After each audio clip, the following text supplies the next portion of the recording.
গতকাল রাজশাহীর গোদাগাড়ি এলাকার পদ্মার পাড় থেকে 1 কেজি হেরোইন উদ্ধার করেছি।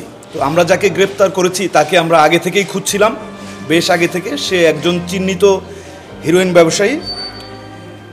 ওখানে পদ্মার পাড়ে সীমান্ত এলাকা যেহেতু অতি সন্নিকটে, সীমান্তের ওই পার থেকে হিরোইন আসলে পদ্মার চর এলাকা পার করে সে গোদাগাড়িতে নিয়ে আসে। এরপর সে অন্যান্য খুচরা ব্যবসায়ীর কাছে হস্তান্তর করে থাকে। ওই এলাকাটাই এমন, আপনারা জানেন যে গোদাগাড়ি হচ্ছে সীমান্ত নিকটবর্তী এলাকা। হিরোইনের পাচারের অন্যতম রুট হচ্ছে রাজশাহীর গোদাগাড়ি। এছাড়াও আছে রাজশাহীর পার্শ্ববর্তী চাঁপাইনবাবগঞ্জ এলাকা। এবং আপনারা জানেন যে এই মাসে আরও কয়েকবার আমরা চাঁপাইনবাবগঞ্জ এলাকা থেকেও হেরোইন উদ্ধার করছি। আশা করছি আজকে আরও একটা অভিযান সফল হবে।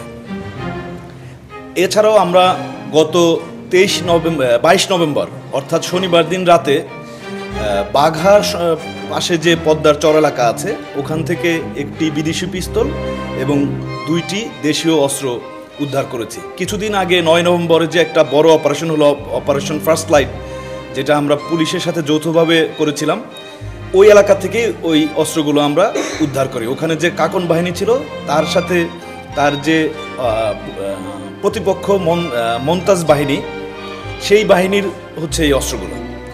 তো বর্তমান সময়ে আমরা বেশ কিছু অস্ত্র উদ্ধার করেছি এবং মাদক উদ্ধারও বৃদ্ধি পেয়েছে। আমরা আশা করছি এর মাধ্যমে সার্বিক আইন শৃঙ্খলা পরিস্থিতি নিয়ন্ত্রণে রাখার জন্য ভূমিকা রাখবে।